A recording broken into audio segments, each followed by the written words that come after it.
How deep do your prospective clients have to go to find you on the web? When they do find you, what do they find? SEO. Internet marketing strategies. Bounce rates. Website performance. Cost per click. And social media. Conversion rates. This is Edge of the Web with Aaron Sparks.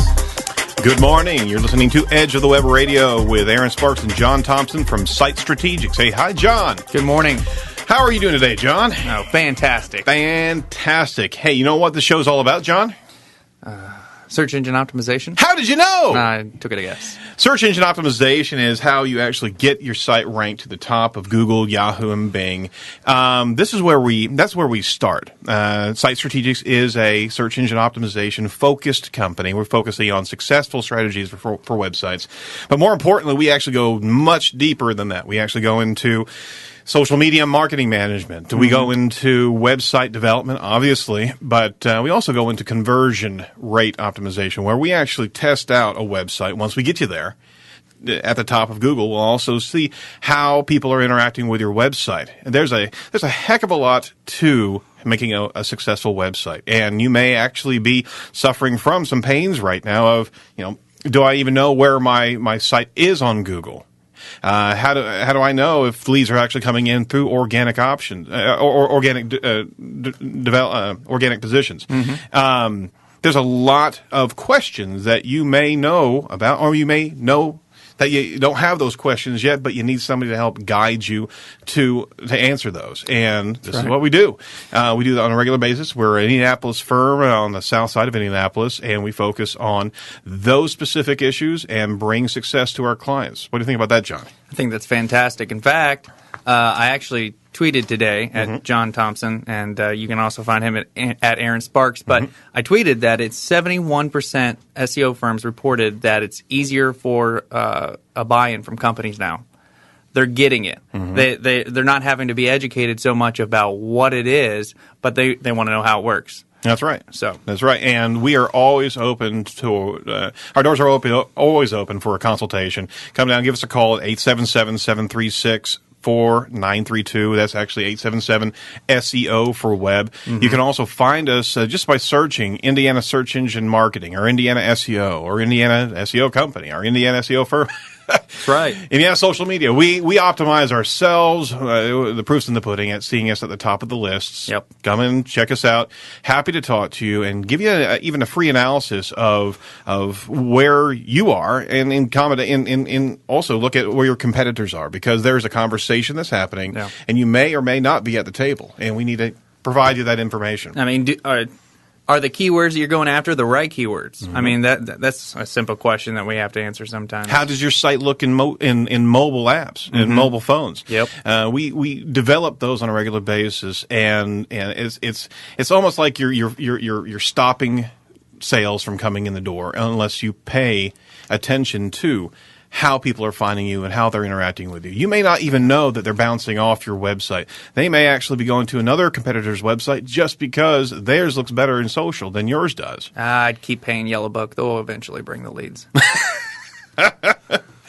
I'm beginning to see a trend the other direction. But, hey, that's who we are and why we're doing the show. What did we do last show, John? Yeah, we covered the author ranking. We talked a little bit about it. It's just becoming a boom topic in our industry. We're going to tell you a little bit more about that going in. We talked about 17 ways to improve your blog, where there's actually 2 case studies we talked about, and that was one of them. SEO Moz did those case studies. We also looked at how many SEO consultants actually know what they're talking about, and we gave you a layout of what to look for and questions to ask for your SEO consulting. That's company right. You're looking That's for. right. And to tell you why we're doing the show just a little bit more, we just rattled through a lot of stories. We do a lot of topical information, bringing you information about internet marketing and inbound marketing world. And on top of that, knowledge on what you can do yourself or with your particular webmaster or company that you currently work with to help improve your website. And we're giving tips on a regular basis. And why are we doing that? Well, we want to educate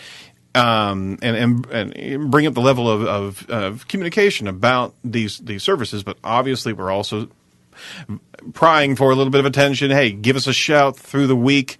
Find us, talk to us. We're also providing all of these the radio shows on our podcast at edgeofthewebradio.com, and as well as sitestrategics.com. This is the parent company. We also are providing YouTube video of every one of the different radio shows in 12-minute segments that we're promoting up on YouTube. It's youtube.com/sitestrategics, or just search for John's name or Aaron Sparks, ERIN Sparks. You can find those, and what we're doing is actually injecting a lot of good screen captures and additional supplemental information from the show broadcast with the help of Tom Broadbeck, our producer here, as well as Dan Johnson, our radio producer. That's right. But we're constantly pushing out good content to educate the environment. So. So pay attention. We're on iTunes on a regular basis as well. Anyway, getting into it. What's coming up this show? Well, we got a couple of news articles in our industry that one's titled Relocation. A couple people have got a wild hair going on that's saying maybe if I move into the city, I'll get better local rankings. Oof. Another one is another Google update that came out, and we're going to dive in a little bit more into that about the recent updates. The title of the show is called The Google Dance, and for those of you who never heard the term, it's basically a long time ago, SEO companies were having to jump around because Google was doing so many updates. Well, it's doing it again, so they're fearing it's another Google dance. Right. We had 4 updates just last week alone. Yep. And, you need to pay attention. There's a lot of good information that we're having in this show. And in later segments, one of the segments down the road here, I think a third or fourth segment is actually 6 steps on how to cash in on the new SEO. We want you to pay absolute attention to that because it's really, really fantastic. All right, getting into it. Relocation. What's the new local ranking tactic? For people that you may not know about local rankings, you have local search.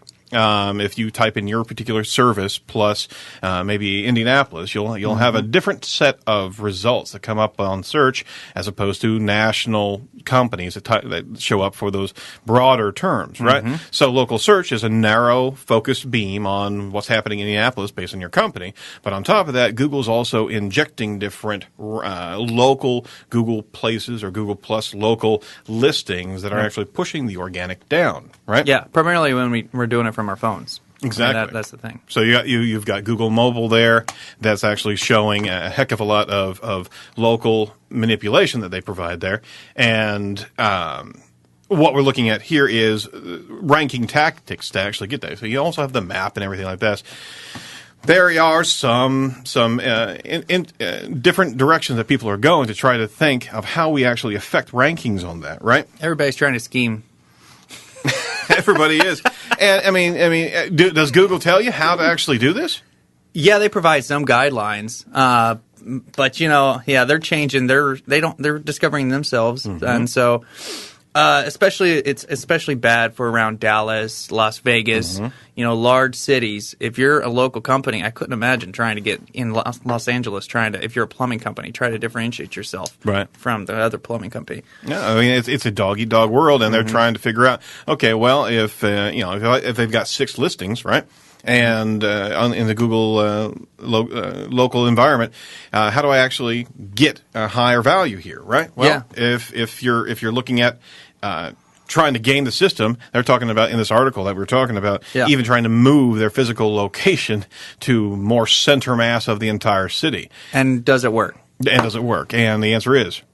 Well, the answer is it can play a role if you're in a city. You need to be within the city guidelines in the metro area, but you actually, say for Indianapolis, for those of you listening know, Broad Ripple is kind of a popular area. So if I have a company in Broad Ripple, it's a more popular area of Indianapolis, Google may favor that area. And there's a few other factors.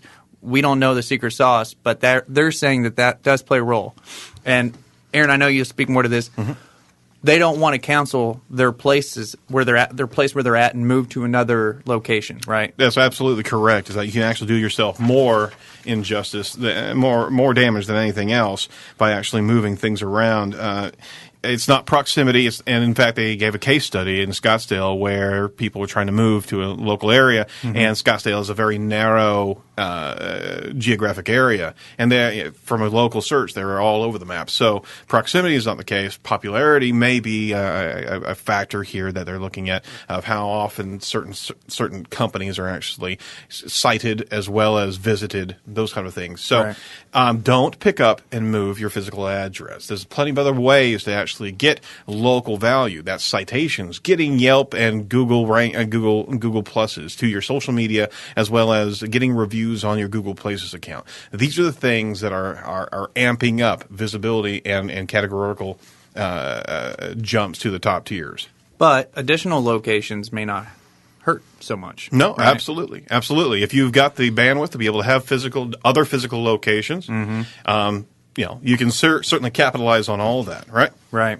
But if you want to know more about local optimization, we absolutely want to talk to you a little bit more about that. Yep. Another article real quick, Top Heavy 2. There's a second update of visual layouts of webs, a second update of Google that's looking at the visual aspect, the actual layout aspect of your website. Okay. Yep. Now, you may not know that Google looks at this, but it's paying attention to people's complaints where, they go to sites and it's so top heavy with ads or graphics, and they're not finding the good pertinent information that they're searching for. It's actually being pushed below the fold. Right.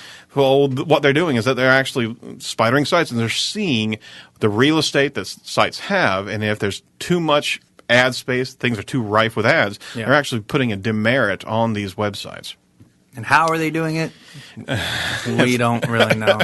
Or maybe they're actually this second update. They're actually priming people to, at least developers, say, "Hey, we know that you're gaming a lot of ads in content. We're trying to provide good content for our customers, our searchers, and they're priming the pumps there for another update." So be very, very, very careful about the above the fold concept, the first screen of your website, and seeing whether or not you're shoving your content too far down. That's right. I tell you what, we're going to be back real soon with how to cash in, 6 ways to cash in with the new SEO on Google. Stay tuned. This is Edge of the Web Radio from Site Strategics. Talk to you real soon.